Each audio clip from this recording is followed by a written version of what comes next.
Hello, and welcome to another episode of Justice Rising, a podcast where we explore how we can work towards liberation, healing, and transformation one conversation at a time. I'm your host, Samantha Yanity. What does it look like to experience and live out God's mercy?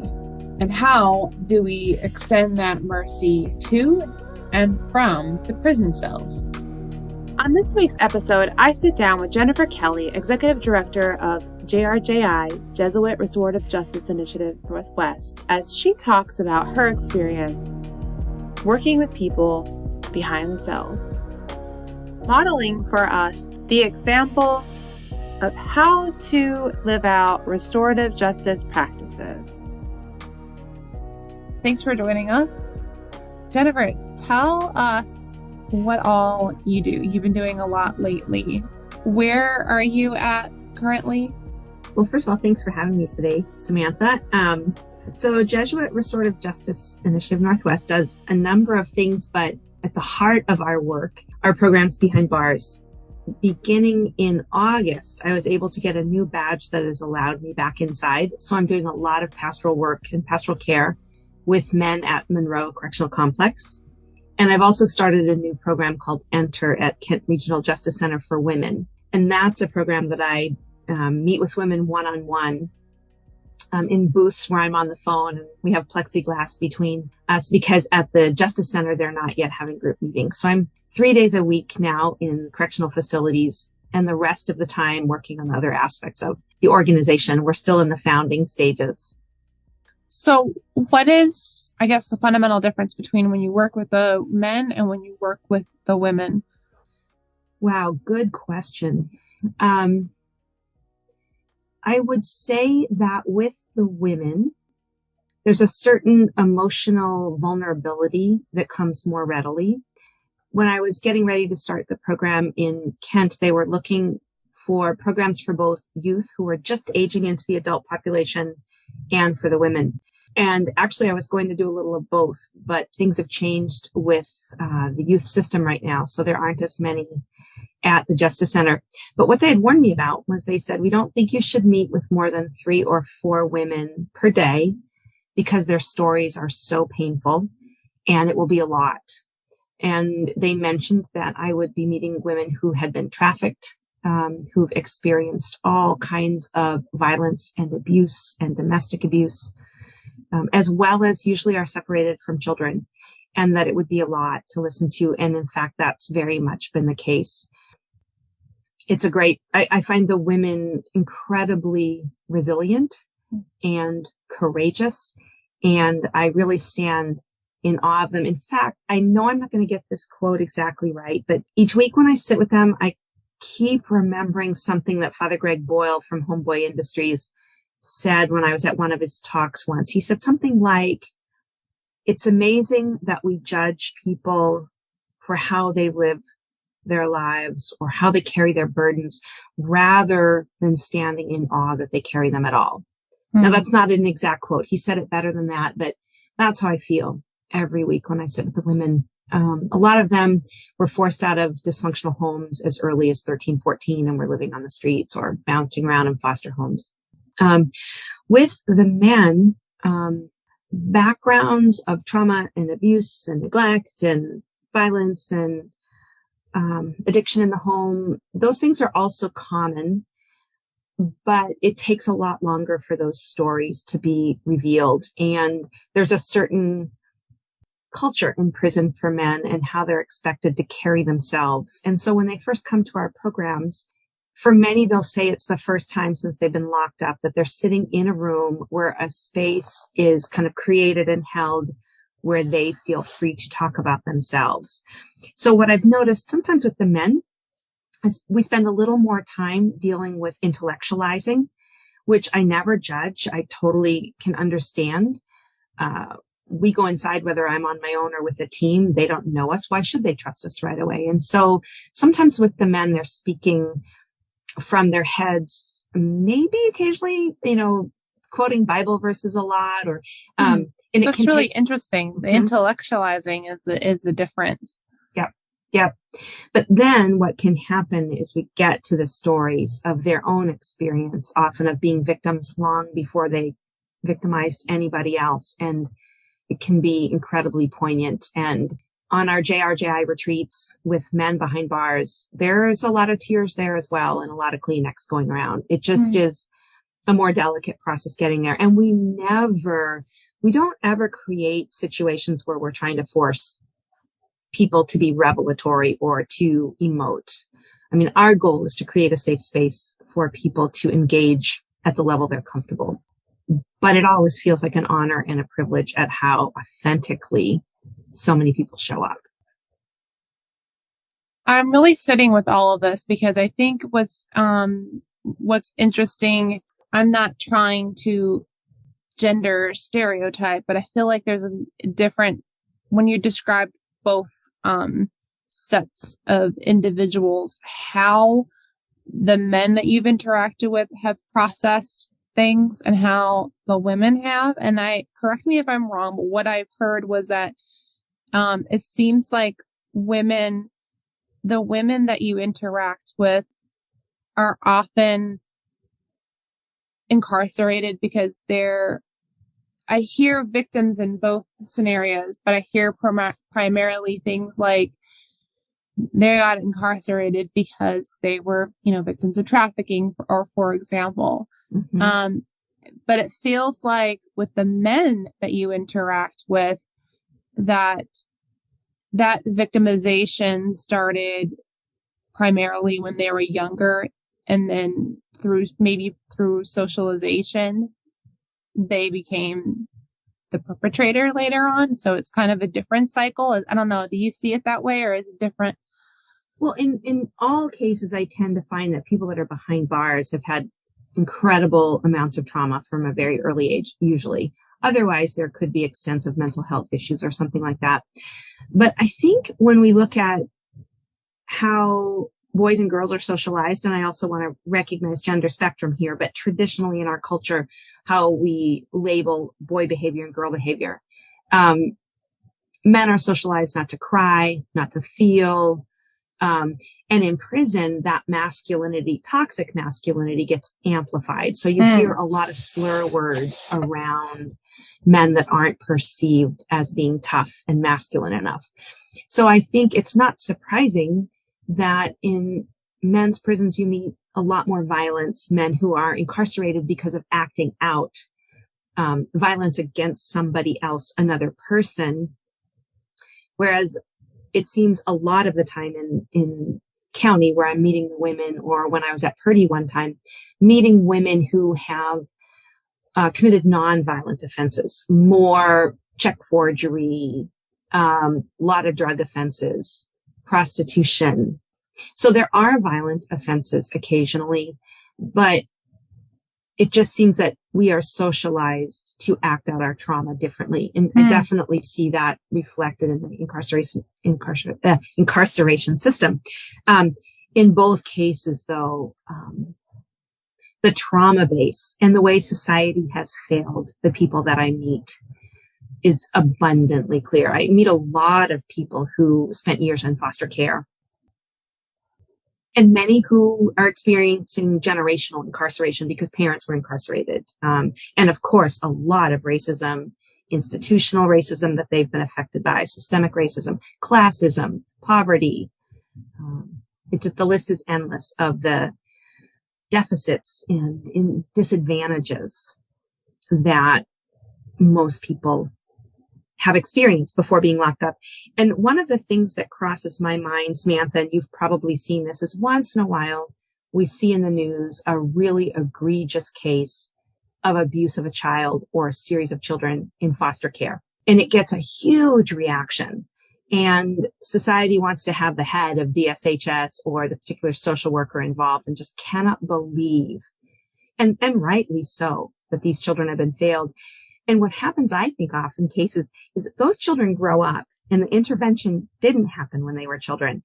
And society forgets that that's the very person who, were it 10 years earlier, we'd be appalled at what they are living with as a child. But they're 18 suddenly, they've aged out of the system, they're adults. And now we more readily blame them for their trauma, for their behavior. And rather than offering restorative and transformational experiences and healing and education and the resources needed, we lock people up and we talk about punishment and we blame them. Wow. I keep saying I'm sitting with all this because this is a lot to digest, because I don't think that we address trauma.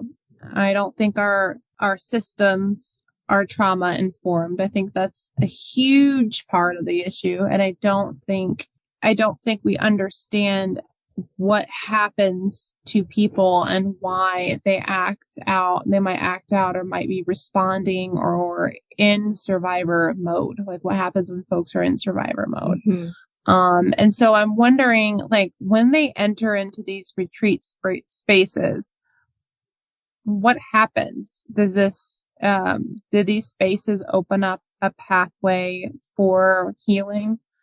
They do. And that's really what JRJI is predicated on. So Jesuit Restorative Justice Initiative here in the Northwest were inspired by and learned greatly from JRJI in LA, founded by Father Mike Kennedy. And I spent a year traveling down once a month to travel with their team to prisons in California. And it was abundantly clear that their Ignatian retreat program behind bars is all about using Ignatian spirituality and welcoming all in an interfaith context, using Ignatian spirituality and meditation to offer opportunities for healing and transformation.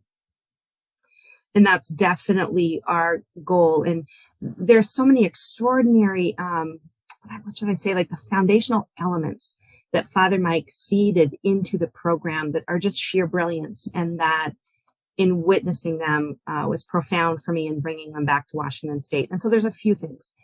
So first of all, JRJI in California taught me and believes that healing doesn't happen in our brain or intellectually, as I already mentioned, intellectualization. But healing happens in our memories, in our story, and in our feelings.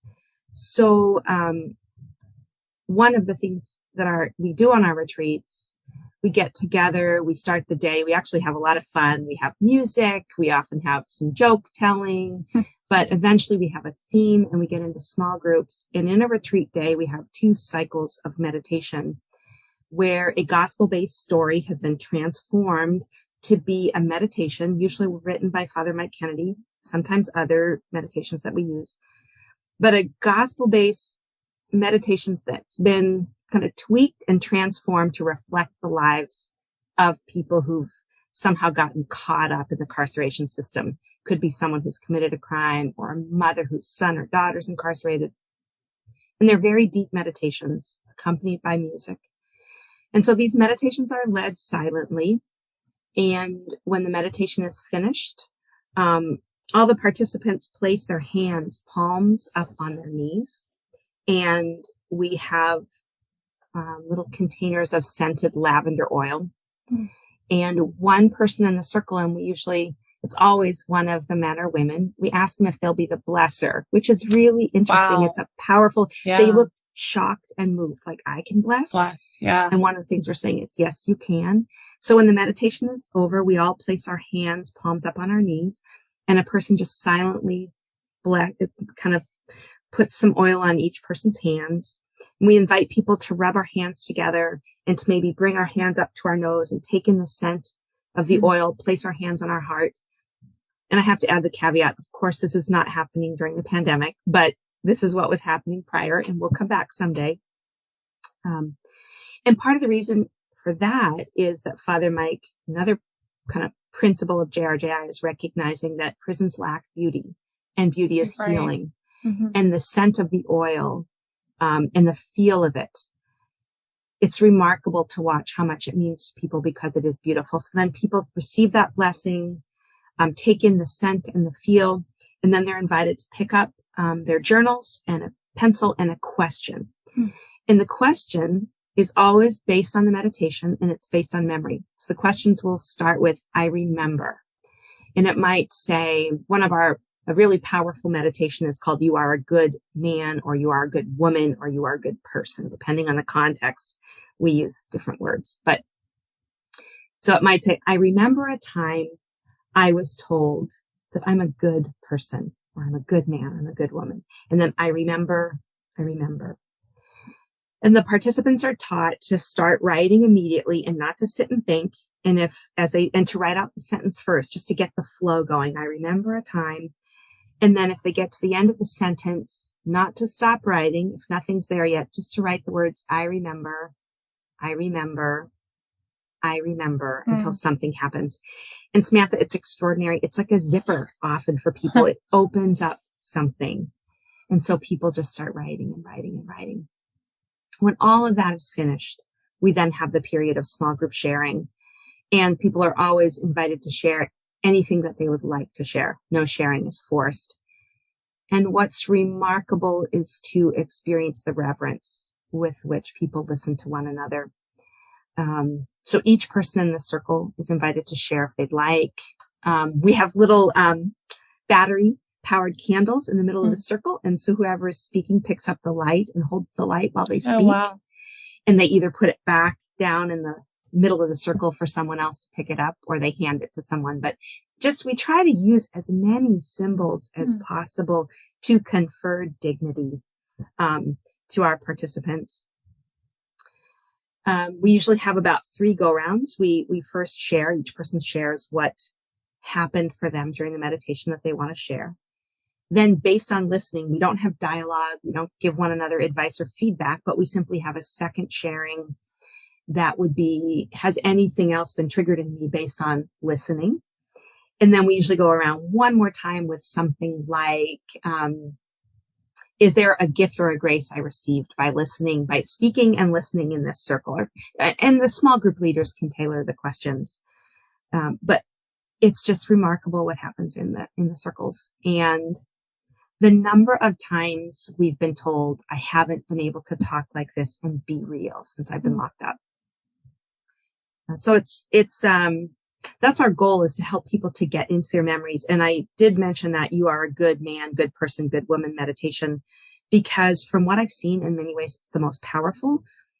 It was brilliant on Father Mike's part to make this kind of a baseline that the retreats begin with people, because many have ceased to believe there's anything good about them.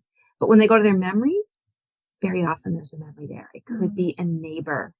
It could be a teacher. But invariably they'll just kind of, sometimes light up with a smile, or sometimes start to weep with the memory that there was a point at which somebody said, you're good. Because it's the other thing we bring in there. I like to say at the beginning of each retreat is, I say, no matter what's happened to us, no matter who's let us down, no matter what parent we've had, God will not relent in a constant pursuit of wanting to reveal that we're beloved, that we're beautiful, that we were made in goodness and in wholeness. Wow. The images that came to mind as you were describing this process, first I felt like it was like the process of restoration, and through the image that came to mind was the resurrection, bringing people from life, or from death into life, or suffering, death into life, and renewal. And then also, what's interesting is the tangibility through this process, because people are feeling, they're seeing, they're smelling, they're igniting their senses. And I think there's something about that we're like remembering our humanity, our the fundamental pieces of our dignity. So I feel like there's like that restoration that people need. It's interesting that also too, the tap into the memory of I am good. And so all these components I think are really beautiful, and I think necessary for all humans to experience. How do you get people to attend the retreat? Are people open to this process? They are. It's mostly word of mouth. So, I mean, the whole reason we have JRJI here in the Northwest is kind of on the side. I'm a singer-songwriter as an avocation. And a number of years ago, I was invited out to Monroe Correctional Complex with my bandmates to do a concert. And I had never been inside a prison before, been really engaged in retreats and spiritual ministry and nonprofits for years, but this was something brand new. And frankly, the sister at the time who was a chaplain and invited me, I thought she was a little crazy. I thought, didn't know much about people behind bars, but I certainly knew at a men's prison, none of them are going to look like me, gender, race, any number of things. My age, that I'm older probably than many. So I thought she was crazy. I kept thinking, sister, why would these folks want to hear? So, it was when I was out there at Monroe that I met a lifer, named Bill. I've been given permission to use his first name, who told me he'd been praying for an Ignatian retreat for years. And it was quite extraordinary, Samantha. I thought I was there for a once-off concert, and that in that moment, I felt like God placed a responsibility on my heart, because who else was going to hear this man's cry? And it led to this odyssey, this kind of adventure and exploration of visiting JRJI in California, and then networking with the province and bringing a similar program to the Northwest. So in the beginning, it was because of Bill's personal cry. And at the time when I talked with Father Scott Santarosa, who was the Jesuit provincial, he said, well, let's give this a try. And my thought was, we really need to test. We know this is Bill's desire. Will it be anyone else's desire? So the way we recruited is I started attending Catholic services on a Friday evening at Monroe Correctional Complex. And all of the services behind bars, people are attending of multi-faiths and no faith. Because for people, when I say no faith background, everyone has some kind of believing in themselves or the world, or having what I like to call ultimate questions. But people who are in pursuit of transformation are often attending many programs. And so even going to Catholic services on a Friday night, it doesn't mean I'm only meeting Catholics. So I started dialoguing with men there, and then with the DOC, the Department of Corrections, with the staff chaplain there, who at first said to me, Jennifer, I don't think you're going to be able to get people to come to this program, not more than 5 or 6 of the men who go to Catholic services. And we can't have a program and it's that small. He said, but the leadership among the Protestants in the yard, they're not going to want this program. So I thought to myself, what do I do? So I talked to Bill and I said, I was a little nervous. What do I know about prison? But I said, do you think you can recruit some of the Protestant leaders from the yard to get on the call out and come to Catholic services on a Friday night, and I'll meet with them?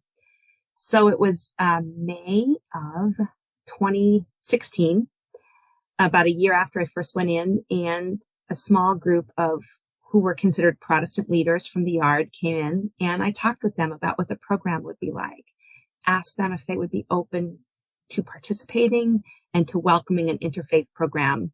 And especially I was allaying their concerns that we had any desire to convert people to Catholicism. So they all grinned broadly and gave it a big thumbs up. So at our first retreat, we had 28 men. Wow. And then from there, it pretty quickly went to 60, trying to get a maximum sign up for each retreat. And then we expanded to other units at Monroe. That was in a unit called the WSR. We went to SOU, to TRU. And then we were invited to Coyote Ridge Correctional Center in the Tri-Cities. And then the pandemic struck. So we haven't been to Coyote Ridge, but I know we'll be going there. And I've just started to be in conversation with Clallam Bay. So it's word of mouth, and it's largely, if the people who come to the program find it, they believe in it, they have like barometers for authenticity and, what they might consider BS or any other number of things. If it passes the barometer inside, then that's the best recruiting possible. They'll bring in cellmates, people from the yard. Wow, that's incredible. I can't believe it's like word of mouth and just catching fire. Yeah. Well, not now because, people can't meet like they want. Was it this encounter with Bill? Is that initially ultimately what drew you into this work? 100%. And I thank Bill and I thank God. I didn't see this one coming. I have a degree in theology from Seattle U from many, many years ago, my BA. I've worked in various forms of ministry and with L'Arche International for years. And my heart of hearts has always, I think, where I feel alive and most animated is experiencing the incredible gifts of our siblings in society, our kin in society, who are being pushed aside, not listened to, not included. And they've been my greatest teachers. And so to find myself behind bars for this concert and to discover the incredible privilege of meeting the extraordinary people who are there. And yeah, some who've done some pretty terrible things, but the people who come to our programming tend to be people who seek transformation. I would also mention people who've been over incarcerated or unjustly, but there's a wide range of people you meet. But I think Pope Francis said it well when he talked about it could be me, if the circumstances were different, it could have been me. And I believe that fully. What if I was in 15 foster homes? What if I was raised by, an addict parent? What if I experienced growing up in poverty in a gang-ridden neighborhood? What if how could I dare to say that I wouldn't be behind bars right now? I simply don't know. And so I just believe that love is the animating force of all of creation and of every human created. And to have the privilege to go in as someone who's wanting to see how is that animating force seeking to be freed up and affirmed and empowered behind bars is a unique privilege. Would you say that love, when you look at with injustice in the world, particularly in our interwoven into our criminal justice system, would you say that love is part of the antidote to injustice? Absolutely, because especially when I think for some people, they hear the word love and they think of something kind of squishy and sentimental and all about romance. And that's not at all the kind of love I'm talking about. I think love is courageous and long-suffering and sacrificial and animating and dynamic and creative. And, it's really what Ignatian spirituality is all about, this very clear vision that Ignatius of Loyola had, being that God is love, and love always expands and wants to create and give more and build more. And so in this Ignatian vision, before all time, when there was this communion of love, it began spilling, and that I call it spilling anyways. And that spill became all of creation. I'll start retreats by saying, in Ignatian spirituality, every one of us in this room is a unique drop of that spill. But in Ignatian spirituality, one of the things Ignatius noticed is what he called the pull and the counterpull. So if love is the most authentic animating force, what we call the pull of for those of us of faith, God's love or higher self, highest power, authentic self, there's a lot of counterpull in our society. Greed and thirst for power and competition and jealousy, and we can name any number. And of course, racism, fear, actually, which is at the heart of most of those other counterpoles. Do the counterpoles in our world create immense injustice and suffering? Absolutely. But I believe the animating and healing and transforming power of love is the only antidote to those things. I think it's because our world, our culture doesn't understand love.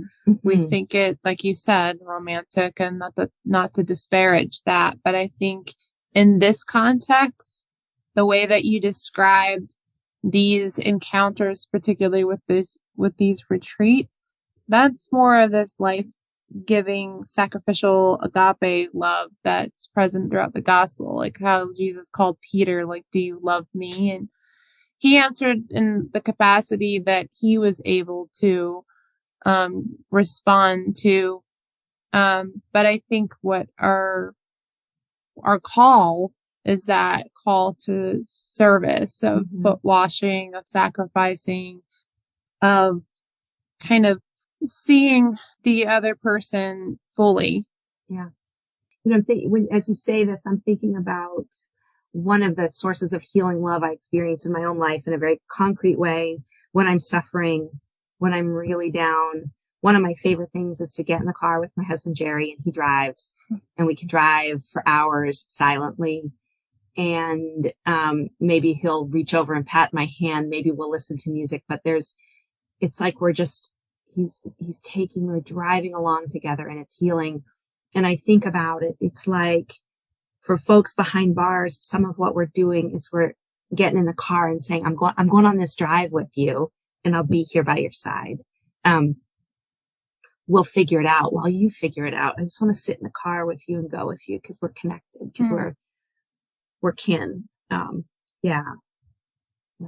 I think we all need somebody to go along with us, go the distance and be with us when we don't know what to do or how to heal or, when we can't see our goodness. So vital. I think that's like true accompaniment. Yeah. And it's mutual. That's the other thing I haven't even talked about yet. It's powerfully mutual. There's an incredible film I just saw this week called Since I've Been Down. If people can get their hands on it, I'm not sure exactly how it's being released yet, but it's about an incredible person, Kamonte Carter, and the correctional system in Washington State, and a program he founded called Teach from Inside. He's still locked up. But that movie reflects my own experience that those of us who go inside, we truly do meet kin, and we learn and we receive grace. We receive blessing. I even think of, have you ever had the experience, Samantha, of here on the outside, somebody refusing help or getting very brusque with you if you try to do something nice? Or because if we really think about it, it can be hard to be on the receiving end. Absolutely. It can be very humiliating, or it can, there's a variety. But when I think, wow, when we go in there and people are so receptive that anybody would open up to us, I can think of gentlemen that when I arrive who immediately rush to get me a glass of water, who, if I'm carrying too many things, grab my bags, who see even the music. The first concert I did, there was a gentleman there who was one of the leaders behind bars. I think he's out now and become a pastor. And he did something I never experienced before. He had asked me before the concert started, Jennifer, is it okay if I lead a prayer halfway through? And I was like, of course. And I was meeting him for the first time. So we took an intermission, and he gets up on stage and he led this prayer that went through almost every song I sang, and he utilized it and wove scripture together with it and talked about what I sang about. And these are songs that I've sometimes sung outside, and people might enjoy the tune or something, but they never really noticed what the song was about. So this quality of attention and honoring that can happen between people is remarkable. So it's powerfully mutual. And we have so much to learn from people who are behind bars. Yeah, that mutuality, the mutual space is like really important, because I think that's where where the equal footing that we might lack in our society, especially in this position, because there is a power dynamic there. You might be stepping in, and there might be either, I think in any relationship there is a chance for, power, privilege, these things that we've either been socially conditioned or we've stepped into our society. And I think with this, when we open up a space for mutuality, that's like an equalizer. Yes. If you will. Yeah. Samantha, did you ever know Father Peter Ely? He was a Jesuit at Seattle University. He passed away really suddenly last year. I only heard your stories. So I should just mention, he was 82-year-old Jesuit, dear man, who had told me he really wanted to become part of the team and come in occasionally with JRJI. And it's wonderful to be able to bring a priest sometimes, because for those who are Catholic, they just don't receive sacraments as often as they'd like. But actually all of the men, whether they're Catholic or not, they seem to get a real thrill out of having an experience with ordained clergy of any kind. So anyways, Father Peter, 82 years old, goes through all the training he has to go through in order to come in. And it was his very first retreat with us. And we were in a small group that went very, very deep that day. The men in the group, for whatever reason, even more than usual, were talking about stories of abuse in their childhood and any number of things, anger management. And when it was our last go round, when I talked about how we do 3 rounds, and in the third round, when we were sharing some of the graces of listening to one another, Father Peter started to cry when it was his turn, and it totally surprised me. And he talked about how moved he was by the level of authenticity, by the support the men showed for one another, by their honesty about their struggles. And he just wept and wept and said, I can't wait to come back and be with you again. And what was so beautiful was one of the gentlemen, the man who was next to him, reached out a shaky hand because he has neurological damage, and it took great effort. And he put a hand on Father Peter's shoulder as Father Peter wept. And he said, oh, bless you, Father, bless your heart, bless you. And then all the men in the group raised their hands, said, yes, bless you, Father. And so exactly 2 months later, he collapsed at the end of a walk, and he died in the spot where he fell. And I will carry that with me for the rest of my life, the realization that Father Peter probably received a final blessing before going home, received it from a group of men in a little retreat behind bars. And that in the experience of being able to be the ones to confer the blessing, that there was an incredible dignity that afforded that group of men. And in turn, Father Peter blessed them by seeing their remarkable and irreplaceable value. That's such a beautiful story. It's interesting when we step into these spaces expecting, like, I used to work at homeless shelter, all male homeless shelter. And I also worked in recovery homes, and I worked in transitional housing as well, mostly male. And I had this idea about myself when I stepped into this space that I was the one serving, because that was the title that I was, like, direct service personnel or aide, or I forgot what they gave me at the time. But they ended up, I remember one night, they were waiting for me to come. And they were like, my shift hadn't started yet, but they were like, oh, it's almost dinner. Samantha's coming. And, it was time for me to serve chili to the men, and they couldn't wait, because they were like, it's a social time for themselves with their group. But they also, because they got to know me through me coming, I would come regularly. My shift was usually the dinner shift. They got to know me and were like, oh, it's time for Samantha to come. And I was serving chili one night, and I was waiting. It was this transition where I was waiting for payday, and I was so broke. And oddly enough, after I served the men, they gave me a bowl of chili, and they were like, you seem hungry. Here's a bowl of chili.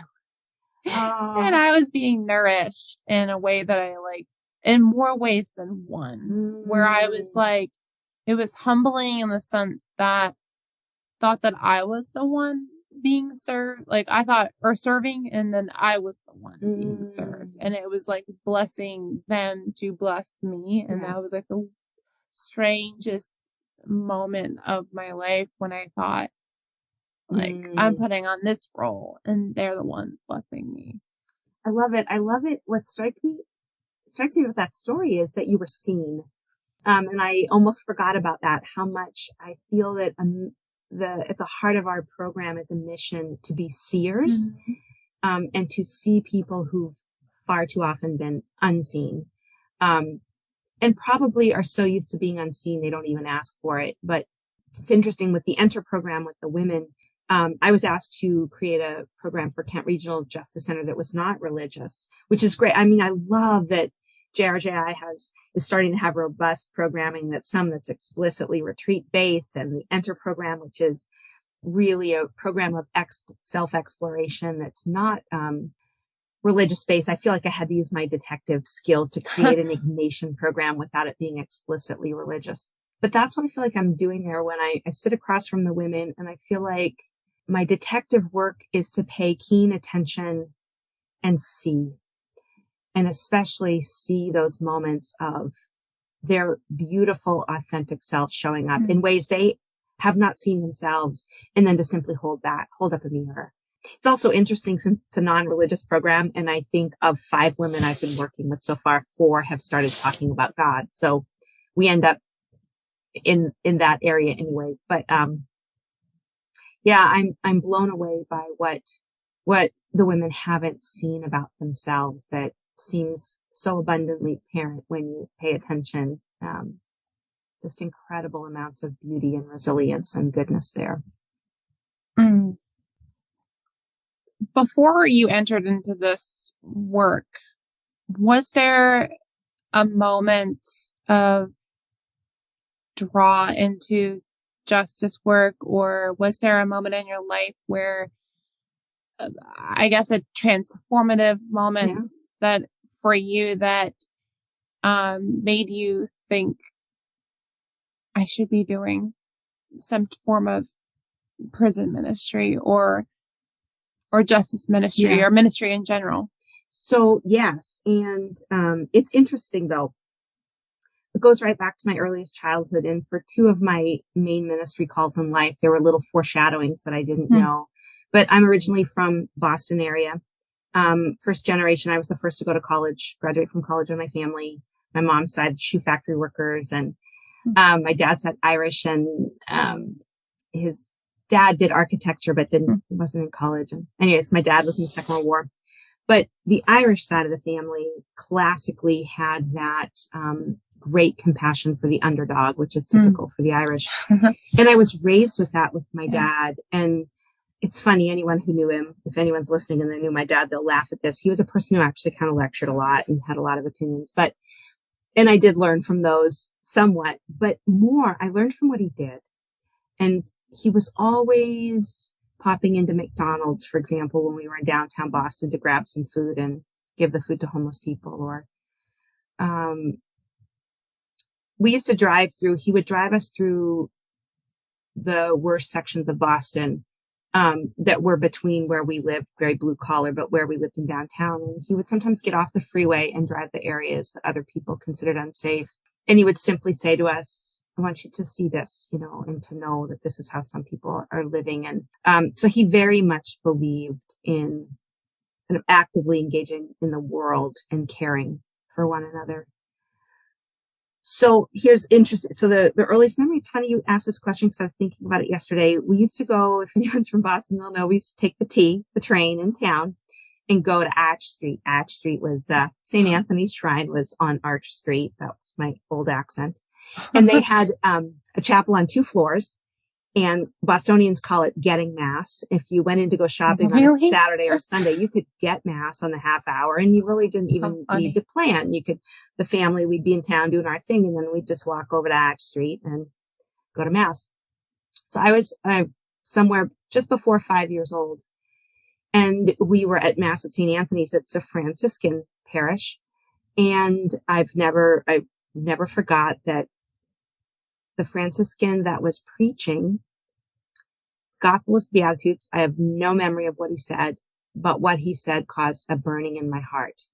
I like to say I kind of fell in love with Jesus in that moment. And I don't mean, again, that ooey gooey, like sentimental love. I mean, this incredible sense of who this man and his compassion and his engagement in the world. And I remember thinking, I want to follow him. Very same day, Mass finished and we were leaving, and we were coming down some front steps, and there was a beggar at the bottom of the steps. And what also was unforgettable is I'd never seen a Native person at that point yet. There weren't a lot of Native people walking around downtown Boston, and he was Native, and he had a red bandana tied around his head, and he had a cup. And as we were coming down the stairs, people were making a wide berth around him. And I pulled and pulled on my dad's coat, and I remember being really disturbed and upset. And I was putting together the words that caused the burning in my heart, and then this thing that was happening after church that didn't seem to match. So I really believe my vocation was born in that moment, and it would kind of rise and fall in consciousness. But the two other things, as a little girl, we used to drive by Walpole State Prison, sometimes on the freeway in the Boston area. And I remember looking at it and just wondering who's there? What's it like? What are they like? And the other thing was, when I was a little girl, I remember volunteering in middle school at an institution for people with developmental disabilities. And then I ended up spending many years in L'Arche. And so I often look back at those kind of 3 seminal moments. But from teenage years, then I cared very much about justice. So in college, I got involved in the Coalition for Human Concern at Seattle U, and like you, working with homeless. That's where I met my husband, at the Catholic Worker Kitchen. And so it's been a life's journey, but I really didn't see this coming per se at all. So it was a wonderful, blessed surprise in a way that, never saw coming. Wow. It's not how it always goes. You never see these works of the Spirit coming for your life. No, you don't. It's quite amazing. I always tease my husband. I was like, yeah, I want to marry someone really tall. And that's what I thought. I don't know why I thought that as a teenager. It was a girly thing. And I think it's reinforced in women a lot. Yeah. It was like, yeah. And he's about 2 inches taller than I am. And neither one of us is tall by a long stretch of the imagination. What is a hope or a dream or a desire that you have for your current work, or even the system in which your work is housed? Mm-hmm. Wow. Well, there's a paradox at the heart of JRJI, and I received, again, this grace from learning from Father Mike Kennedy and his team, and that is, there are real individual people locked up behind bars, and each one of them, to me, is like a sacred. They were made in the image and likeness of God, in my belief. And so there's something very particular and important about going behind the walls and bringing hope, receiving hope, because we're not the only ones who bring, exchanging hope and opportunity and transformational experiences. That seems so important. But there's also the bigger issues, the systemic issues in our society that have resulted in a really toxic incarceration system with many problems, with many unjust laws, and everything in between. And so I like to say there's a microcosm and a macrocosm, and JRJI needs to be engaged with both. And so up until this year, I've been a staff of one, and I now have very part-time help. And we are a work of Jesuits West Province that will one day be an independent 501c3, but looking into the future in order to have the kind of robust programming and engagement that includes really being present to real people in the darkest of situations, all the way to maximum security, to working on public policy, advocacy, and law. There's a lot of fundraising that needs to happen and growing of the organization. And I just I'm constantly reminding myself that really, in many ways, this is God's work, and it's a work of the province. It's a work of a multitude of people. I am blessed to have this small place in it, and to trust that as we keep moving forward, the graces and gifts that we need and the resources we need will keep gradually arriving, because we've already grown and had more programming than I ever thought possible when I started this. So I just have to trust in the baby steps. Trust in the baby steps. Yeah. Hard. Yeah. Is there some kind of actionable step that we can take or something that we should be doing to support this mission? Sure. I mean, one thing is, we have an advisory board that just began. We'll have our third meeting this month. So we're slowly getting more scaffolding in place. So one of the things that will happen somewhere in the next 6 or 8 months is we'll finally get a website up and running, which we have a page on the Jesuits West Province website. But what I would say, if anybody wants more information or would like to become part of our monthly e-newsletter, where we just send out one e-newsletter a month with a few stories and, what we're doing and ways people can get involved, you could email jrjinw@jesuits.org and request being put on the e-news. We'd be delighted to do that. And I didn't mention that we have a letter writing program called Blessed and Beloved. People could correspond with somebody behind bars. So yes, please reach out by email, and if you're interested in the e-newsletter or have any questions.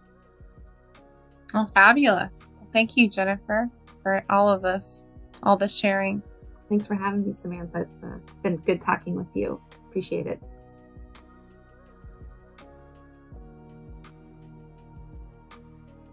Thank you for listening today. If you would like to hear more content like this, don't forget to hit the subscribe button and listen and subscribe on Spotify, Apple Podcasts, Google Podcasts, or Podbean. You can hit Justice Rising Intercommunity Peace and Justice Center and also follow us on Instagram at IPJC Seattle. And thank you so much for being part of our first season of the Justice Rising podcast. Without your support, we wouldn't have a podcast. We will be starting our second season in the beginning of 2022. So, from all of us at IPJC, we'd like to wish you and your family and friends a happy holiday season and blessings in the new year. Don't forget to tune in for season 2 in early 2022. Look out for promotion on social media and on our website.